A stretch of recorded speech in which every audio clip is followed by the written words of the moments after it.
Midwest Whitetail is brought to you by Realtree, Hoyt Archery, Muddy Outdoors, Fuse Accessories, Frigid Forage, Trophy Rock, Scentmaster, Cabela's, Rocket Broadheads, TrailCamPro.com, Bloodsport Arrows, Redneck Hunting Blinds, ScentLock, Scott Archery, Yeti Coolers, and Nikon.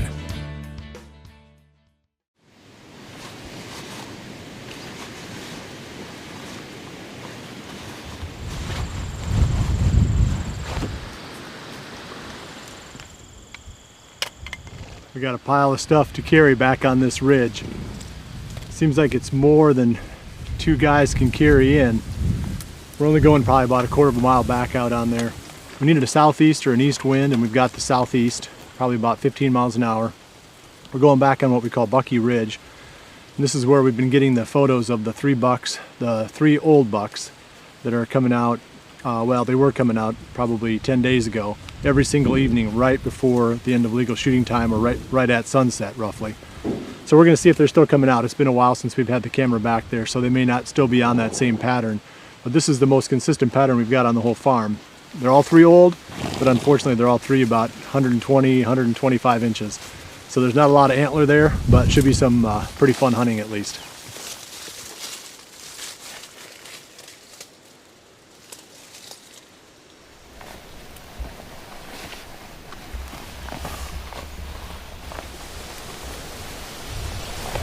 We made it back in here. We were going to put a stand up in a different tree, but once we got back to the back end of the ridge, we realized that the tree that I had to stand in before was probably as good a spot as any. The only downside is this tree died sometime late spring.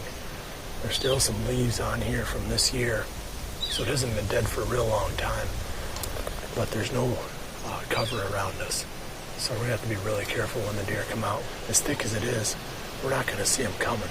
All of a sudden there's going to be a buck's head sticking out of the brush. And if the first thing he sees is me up here moving around, then the jig's going to be up. So it's going to be a close shot though. It's only about 20 yards across this little narrow opening here that leads out into that field. I had this planted clover probably 5 years ago, 6 years ago, but it's just been left to fallow grass now. It'd be a cool little spot to have some clover. I'll have to do that again at some point. It's really thick out here to my left, which is there's a point that goes out that way. We did a bunch of TSI work on there. It was just solid stand of hickory trees maybe 8 years ago, and you can see how thick it is now and how much it's grown up. But there was no underbrush at all. Now it's just solid underbrush. So super thick bedding area, basically all around us. It's kind of a horseshoe. The wind is coming across this way, blowing out towards the bean field at an angle. So we're tucked back into this little grassy area. The bean field is that way, probably 50 yards away. And a lot of the leaves on the bean plants are still green, so I'm sure the deer are feeding on it quite a bit yet. It's just a question of whether any one of these three bucks comes out. It'd be a really cool setup to have one come walking right down through below us here.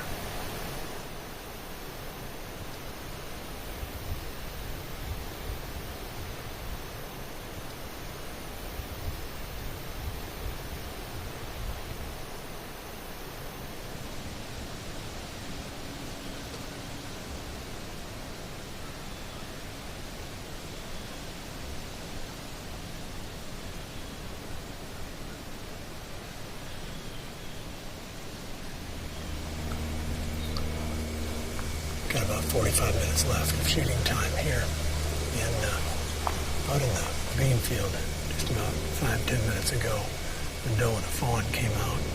So the deer are starting to move a little bit here. It's cooled down quite a bit. It was sunny and 70 when we left the office, and I'd say it's probably 60 degrees now, overcast. Definitely it's cooled down. We're supposed to have rain tomorrow, so maybe we'll get some movement here in front of that rainy weather coming in.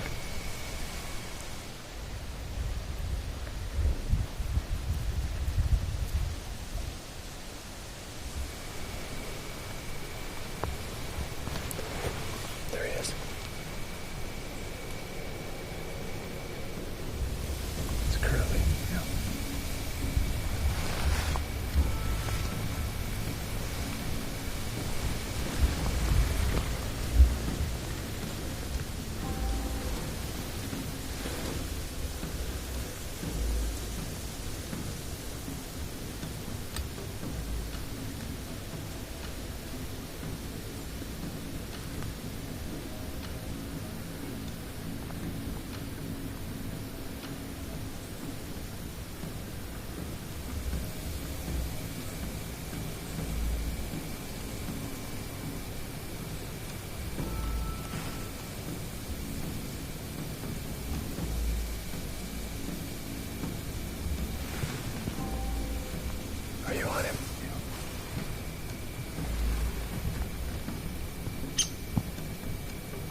went down, didn't he?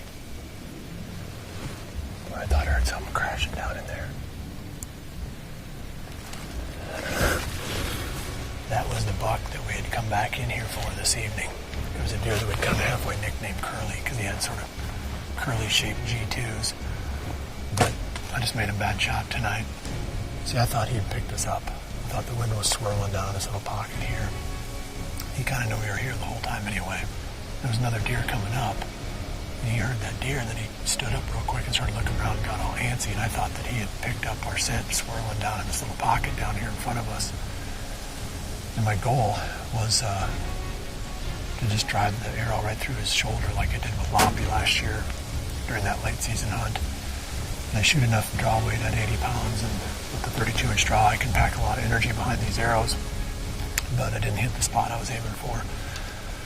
It's kind of awkward. I was all cramped up in here, waiting for him to do something, and I just think I didn't have the bow straight up and down. I think when I leaned over to get the shot, I think the bow was canted over to the right. That's all I can figure, because I know the pin was right where I wanted the arrow to go, but the arrow hit to the right. We went back and watched the footage. It's back, and it angled down, looks like into the body cavity and then into the back leg. So it's possible it got the femoral artery in his back leg. We have to come up with a plan here. I'm guessing we'll probably, I don't know if I want to start tracking him tonight or not. It's supposed to be cold tonight, so probably wouldn't hurt to let him go for a while. I'll just have to figure that one out in a little bit.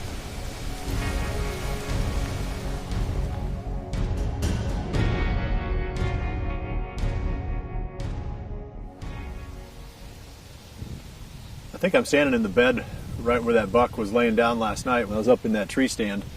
You can see the stand up over my right shoulder. He came out of this thick brush. I thought for sure he was going to walk right past on one of these trails, but instead he popped right down here and stared up into that tree. But when he came out, he stood right on the edge of the opening, just like I was afraid would happen. So thick you can't see him coming. He steps out into the little opening here, and right away he's got me picked in the tree. And I'll bet you it was 5 minutes that he stood there staring at me, and before he dropped his head and walked from there to here, which is only 10 yards. And that's when Greg picked him up with the camera. And no sooner than he got here than he found a spot and bedded down. I'm sure eventually, if he wouldn't have gotten spooked, he would have worked his way past and gone out into that bean field. But he kind of forced my hand there when he jumped up, and it didn't look like he was going to stick around for very long. We went back and reviewed the footage. He went right down through behind that big white oak and then down over the top. And it's a different direction from where I went last night when I climbed down and looked for him after the shot. I had a pretty good feeling that the arrow was fatal just by the way he reacted. It looked like it really caught him hard in that back leg, which usually means you're going to get femoral artery in there somewhere. So I thought I heard him go down. I just didn't pick, apparently the right route or something, because I went back and looked at it and I was too high on the hill. So I've got some help here. We're going to go down and look for him. It's real thick, so if we don't find him right away, it could be a while, because we're almost going to have to step on him down in that thick cover.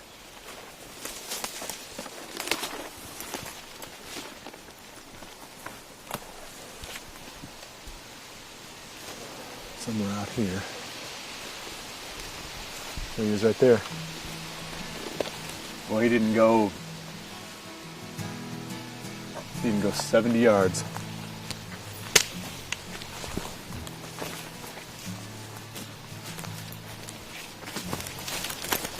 There's no Curly. I'm gonna have to get a tag on him and drag him up out of here so we can get a decent look at him and get him propped up, and then I'll do a proper recovery interview on him. Got him tagged and pulled up out of there a little bit so we can look at him better. Boy, I've got quite a bit of history with this deer, and there's probably a little bit more of a story to tell here than what we kind of let on when we headed back here to hunt this buck. I guess we've got video of him from 2009 when he was probably a 3-year-old. And in 2010, I passed him up from that exact same tree stand. He looked then like he was a 4-year-old buck, so that would put him at 7 now. Also encountered him at the very end of the 2011 season. It would have been in January 2012. And last season we had some pictures of this buck almost half a mile away in another location. We found the sheds off him this past March. So he's a deer that's been around for a while and definitely been on our radar for at least the last 3 seasons. Another thing I've seen too on this farm with these older deer, their ranges start to get smaller as they get older. We filmed them a couple times during the summer, right back here on this ridge, in the beans, and then the only trail camera pictures we've gotten of this buck this year have been right back here too. So it's potentially, you can't say for sure until the rut starts to hit, of what his range really was going to be, but potentially he was starting to close in a little bit too. It's something that we find, which makes it interesting if you can get the bucks to this age, is they seem like they become more daylight active and the size of their range actually decreases. So that's kind of the best of both worlds. A lot easier to pattern and a lot easier to kill. First time we went in on him, he was one of the first deer to come out into the field last night. So there's pretty good daylight activity from a 7-year-old buck in October on what was not even a particularly cold evening. The other thing interesting about this spot is I haven't hunted here for, I guess, 2 seasons. These deer that have been coming out, if their core areas are small enough where this is the only spot where they spend their time, they don't have any experience at all with hunters. So maybe that attributed part of the reason why when he spotted me up in that tree stand that he didn't blow out of there. He just stood and stared for 10 minutes until finally he just sort of gave up on it. But either way, it's a great, it's always a great privilege to shoot a buck that's this old, that you've got some history with, a deer that's made it through a lot of hunting seasons. Trophies here a lot of times just come down to the history that we've got with the deer, the age of the deer. Some of those things really come together to make a hunt special. And coming in here and killing this deer yesterday evening was definitely one that I'm not going to forget. Well, that's it for the story of Curly. We'll probably talk about it a little bit more in the next couple of episodes, coming back and discussing the strategy for that hunt. But it's fun to get a nice buck down early in the season like that, a good old mature buck. But now I'm a little bit slow on getting back out and moving on to the next deer. So I'm going to kind of hang back a little bit here, run my trail camera, wait to see if splits will show up. I've got the camera back out there again, and I'm going to keep watching that. In the meantime, I'll probably do a little bit of hunting on public land. I don't want to fill another tag right now because I want to be able to hunt in November. I want to be able to hunt the rut. And it's no fun if I fill both my landowner tag and my statewide tag this early in the season. So anyway, it's going to be a little bit of time here before I really pick another buck off the farm to go after, unless it's a big one. Jordan and I are heading back into a pretty good spot this evening. It's the 20th of October, the last day of the early muzzleloader season, and her youth season tag is still good for that. So we're going to make a play on buck Norse up this valley. I appreciate you joining me this week.